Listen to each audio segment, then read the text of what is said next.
Sahabat Mentari yang dikasihi Tuhan, minggu yang lalu kita berbicara mengakui ketuhanan Yesus melalui perbuatan. Kita menginjak ke bab lain berkaitan dengan iman dan janji-janji Allah. Yang pertama kita akan bicara tentang berjalan dalam iman. Namun sebelumnya mari kita berdoa.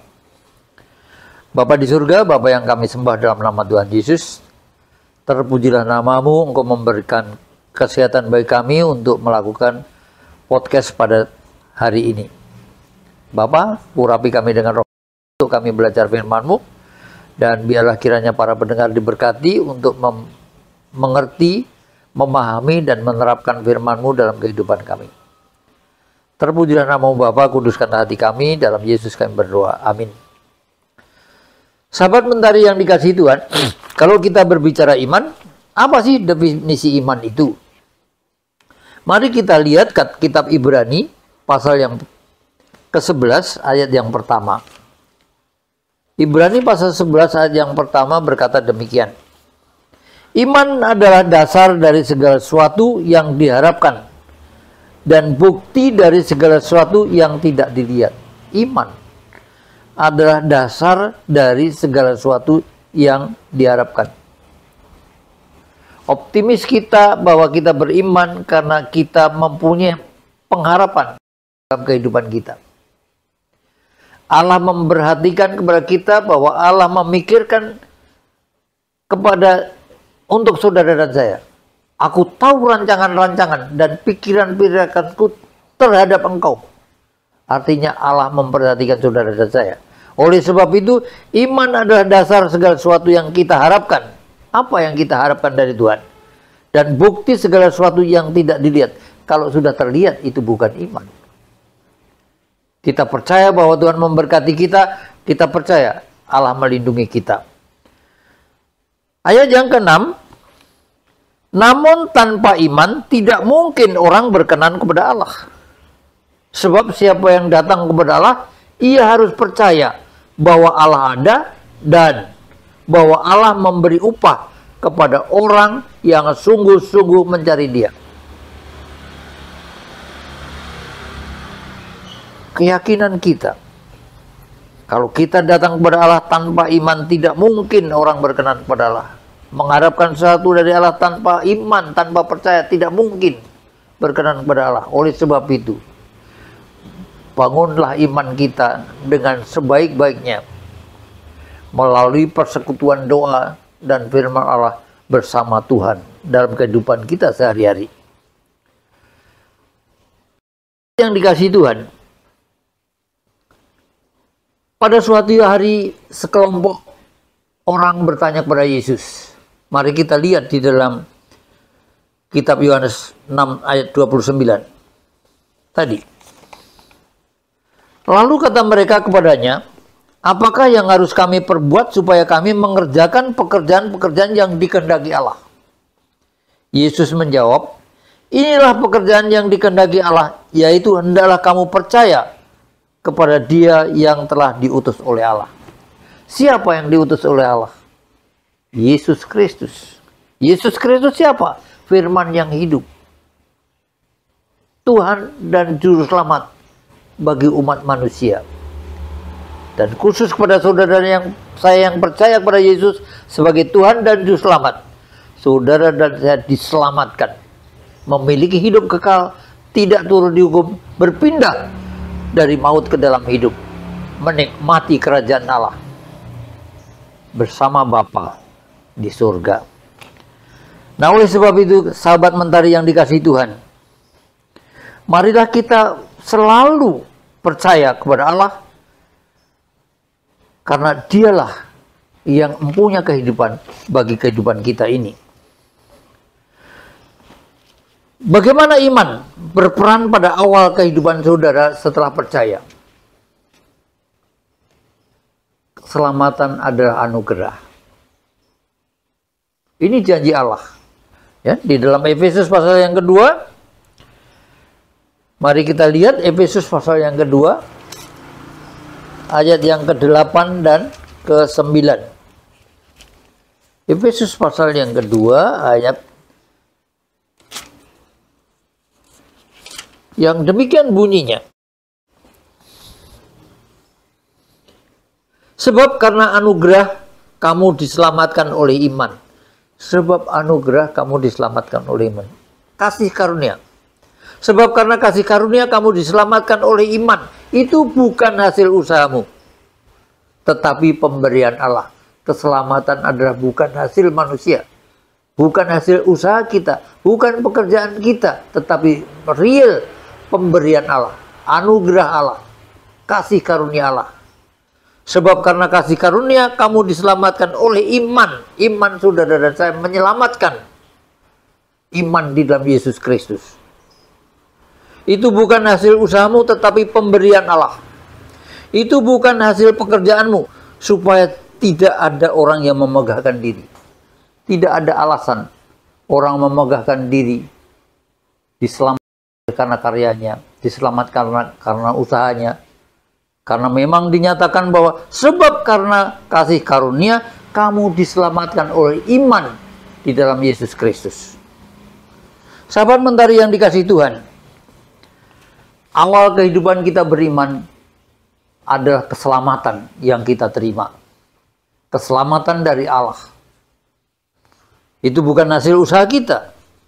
Iman menyelamatkan saudara dan saya. Oleh sebab itu, apa yang harus dilakukan setelah saudara beriman? Kolose pasal 2 ayat 6 dan 7. Hendaklah kamu tetap di dalam Dia. Sesudah saudara dan saya percaya beriman kepada Yesus Kristus, saudara dan saya, hendaklah kamu tetap di dalam Dia. Itu yang dikatakan Paulus. Dibangun di atas Dia, berakar Dia. Ya, mari kita lihat saja. Kita buka Kolose pasal yang kedua. Kamu telah menerima Kristus Yesus Tuhan kita. Karena itu hendaklah hidupmu tetap di dalam Dia. Begitu saudara saya terima Kristus, saudara dan saya atas iman itu saudara dan saya diselamatkan. Itu kasih karunia Allah. Dan oleh kasih karunia Allah itu, hendaklah saudara dan saya tetap di dalam Dia. Hendaklah kamu berakar di dalam Dia, dibangun di atas Dia. Hendaklah kamu bertambah teguh dalam iman, sebagaimana telah diajarkan kepadamu. Dan hendaklah hatimu melimpah syukur. Ada satu kalimat. Hendaklah kamu bertambah teguh dalam iman, sebagaimana telah diajarkan kepadamu. Dan hendaklah hatimu melimpah syukur. Begitu kita beriman di dalam Yesus Kristus, kita diselamatkan karena anugerah itu, maka saudara dan saya diingatkan Paulus supaya saudara dan saya tetap di dalam Yesus Kristus. Dibangun di atas Dia. Hendaklah kamu bertambah teguh imanmu. Dan melalui kehidupan kita beriman kepada Allah, hari lepas hari, mengucap syukur kepadanya. Syukur kepada Tuhan. Itulah kunci dari kehidupan kita yang berhasil. Sahabat mentari yang dikasihi Tuhan, dalam Kisah pasal 27-25, Allah senantiasa menggenapi janjinya kepada kita. Coba kita lihat Rum pasal 4 ayat 20-21. Di mana pada saat itu Abraham sudah berumur 100 tahun. Dan rahim Sarah sudah mati.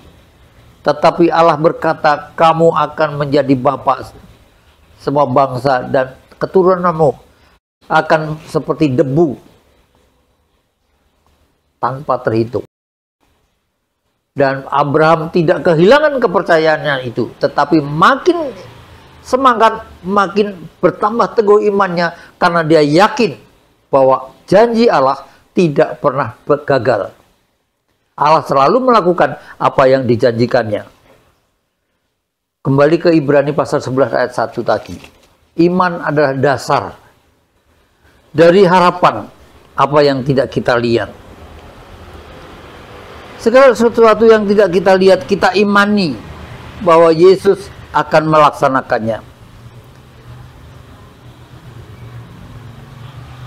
Hal apakah yang dimungkinkan oleh iman? Setelah saudara dan saya mengetahui saudara dan saya diselamatkan oleh karena iman. Iman adalah dasar dari apa yang kita harapkan tanpa kelihatan. Dan tanpa iman, saudara dan saya tidak berkenan kepada Allah. Abraham semakin dikuatkan imannya. Meskipun sudah umur 100 tahun, dijanjikan menjadi bapak segala bangsa. Dan akhirnya dinyatakan bahwa Abraham dan Sarah memiliki anak yang dilahirkan di masa tuanya. Pengharapan, sukacita, damai sejahtera akan diberikan kepada saudara dengan iman kita. Kita juga bisa melawan iblis oleh kuasa Yesus Kristus. Yesus masuk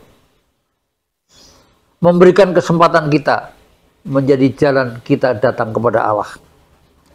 Sahabat mentari yang dikasihi Tuhan, Yesus juga memungkinkan saudara dan saya dijawab doanya.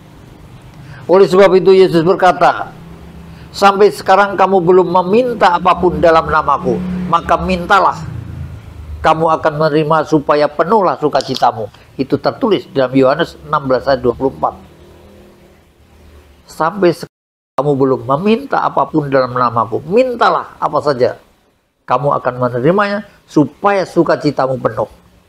Sahabat mentari yang dikasihi Tuhan, kembali tadi, bahwa oleh iman kita dimungkinkan pengharapan, sukacita, damai sejahtera kita alami, doa kita akan dijawab oleh Tuhan, kita mampu melawan iblis, dan itu merupakan jalan masuk menuju Allah. Sahabat mentari yang dikasihi Tuhan, hiduplah oleh iman menuju masa depan yang penuh pengharapan.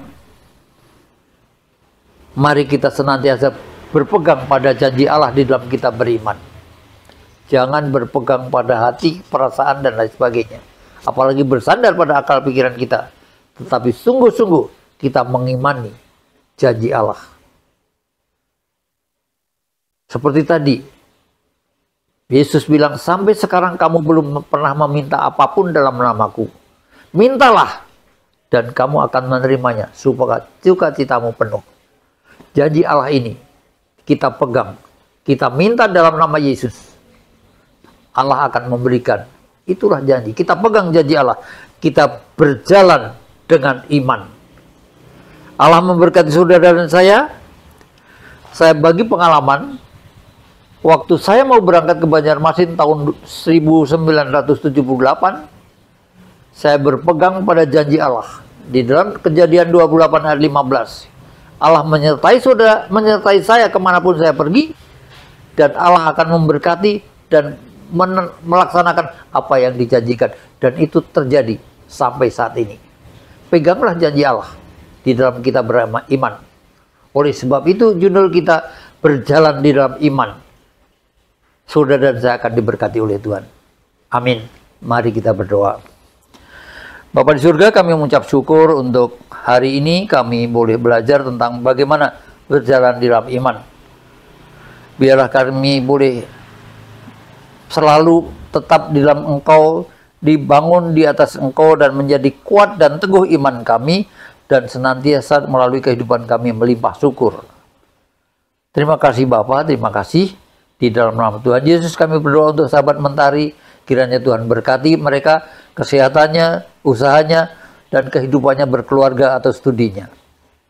Kami percaya Allah menjawab doa-doa mereka yang dinaikkan kepada Bapa di dalam nama Yesus Kristus, Tuhan dan Juru Selamat. Amin.